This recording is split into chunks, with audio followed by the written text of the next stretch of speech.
All right, welcome to the shop. Let me show you what I'm working on this week. It has to do with that wheel right there. So I have a 14-inch CRAFTSMAN bandsaw I bought, I don't know, 10, 12, 15 years ago. Boy, I probably got the paperwork around here somewhere. But anyway, this is the beast. Right now it's in tatters, but it's not a bad bandsaw. It's cut a lot of wood. It hasn't given me too many problems. But I was cutting some wood last week, and I kept hearing this as the thing spinning, like a thump going on inside there. And I didn't put two and two together. I just kept cutting, and then one night last week or something, I heard that noise. I said, you know what? Stop. Open this thing up. Something's going on. And what I found was a bad belt, the drive belt for this thing. And the drive belt sits down in this area here. It runs off of the motor, and then it connects to the big wheel down there, kind of like that, but down there. Here's what's left of the belt. And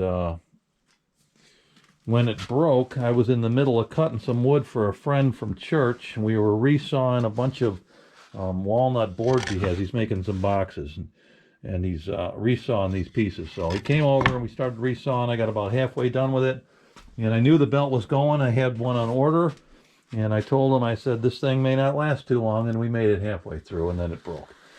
So in order to change the belt, you got to take the wheel off on the bottom down there. It's just a snap ring that fits on the shaft there, right? Just a little snap ring, and then the whole wheel comes right off. It's real easy. Just loosen up the tension, pop the wheel off. So I ordered the belt. It hasn't gotten here yet, and I'm hoping the belt that I ordered is the right one. So when I did go to order this, there's a Sears, replacement part website that you can go to. So I punch in the bandsaw model number, and I'm looking around, and they're unavailable. The belt is unavailable. So I went on Amazon. I did find a belt that says it's for this, so I ordered it, and it cost me 12 bucks, I think, shipped. Haven't seen it yet, but I'm hoping it's the right belt. So my money's on that. So I pulled the wheel off, threw it on my table saw, and the other day, it's today, Monday, I think it was Saturday morning, I'm out here just cleaning the wheel up and looking at the tire on it, and I start looking at the bearings, and I went to spin the bearings, and one of them was real crunchy, and the other one was locked up. So I'm like, great, another problem. So I go on the Sears replacement website for parts, and you can't find bearings. They don't make them anymore. So I went on to Amazon and started looking. Before I did that, though, when I found out that I couldn't get the bearing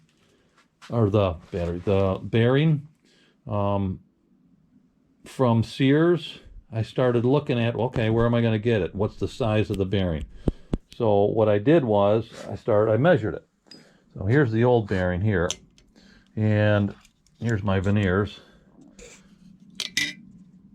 So I turned them on, I took a measurement, and I'm like, okay, it's going to be a pretty common size here, and I'm coming up with 1.576. I'm like, okay, well, that's not an inch and a half. So that's kind of an odd number. I measure the inside. The shaft diameter, I'm thinking, all right, that looks like, I don't know, 5/8, 7/16. It's not a half inch, so I measure that. And again, I get another weird number. I'm like, well, that's not 5/8. I'm like, what the heck is going on here? So I look on my chart, right, 670. I look on my chart, 5/8 is, 6.250, right? And there's really no 6.7. That's like 43.64. I'm like, there's something wrong here. So I go back to my veneer calipers, and I'm like, you know what? Bet you the doggone thing is metric. So I switch from inches to millimeters, and I'm like, okay, let's see what kind of, let me zero this. Let's see what kind of measurements we start getting now. Bingo, 40 millimeter, I think this was 17. So now I'm landing on some solid numbers. And then the width of it, I think, was exactly 12. Boy, real close to 12. So I'm like, okay, it's metric. So I start looking on websites, trying to find the right bearings, the right sizes. I can't find anything. I go back onto Amazon, and I found the bearings. And I got a pack of 10. I thought it was a misprice or a misprint or something. I got a pack of 10 shipped for 17 bucks.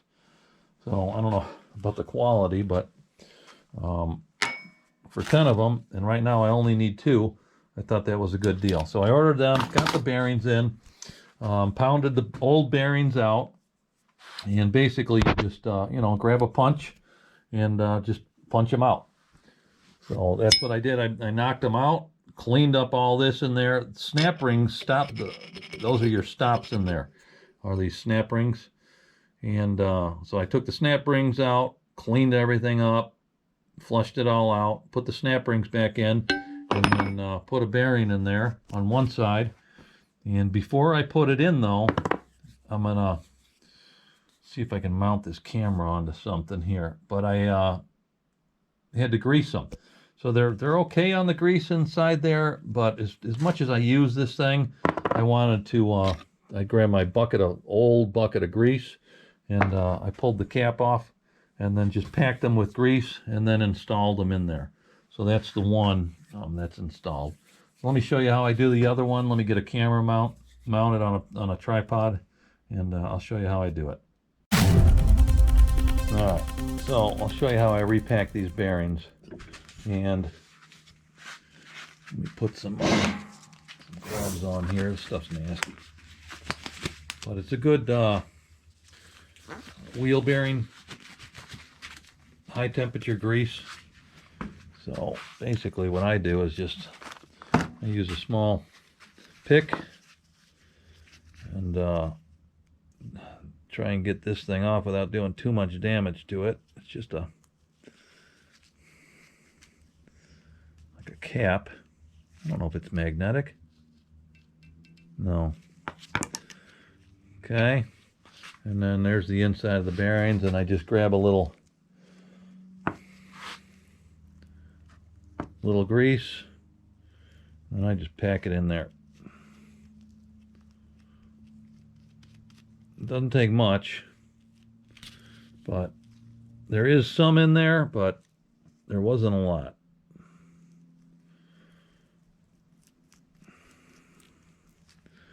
And then that just fits, snaps right back on. There you go. Grease up this a little bit. Okay. And before I touch my camera again, I gotta wipe this stuff off. Nasty. Years as a mechanic, I hated the grease and oil. Anyway, that'll help. And then what I have is I have a socket. Well, it's 1 inch and 5/16, and that's like a perfect diameter for it. So just a dab of grease.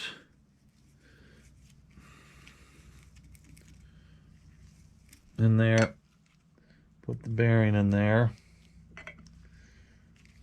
put the socket on, and then just gently tap it in until it hits the snap ring. Let's see, which one did I do? Yeah, I did it this way.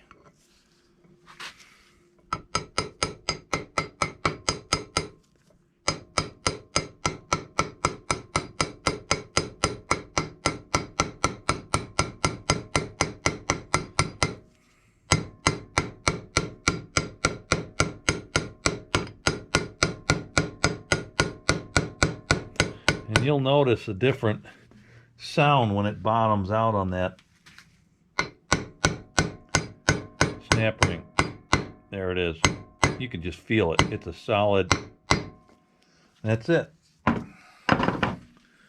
Now if I wanted to, because I greased up the other side of this bearing, I could pop this off.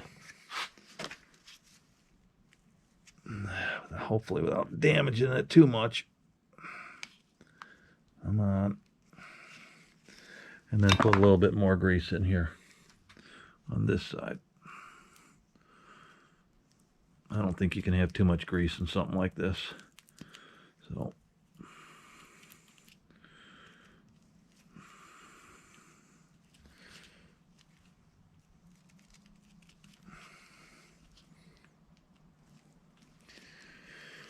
that's that. So the bearings are installed on the wheel. You know what, and thinking back, this thing was running, it was getting pretty loud, and I never just didn't put two and two together. So thinking that was giving me a hard time, and they were getting ready to fail.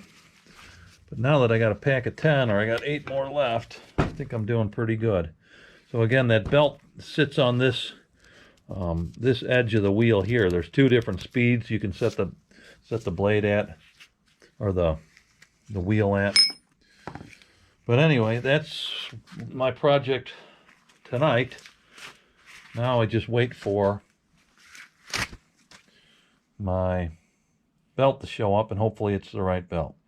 And then we'll slide this thing on and be done with it. But anyway, that's what I've been doing. So hope you liked the video. And if you got one of these bandsaws, I hope that helps. So if you need a part number or something for the bearings, or you need a link, I'd be glad to send it to you. Talk to you later.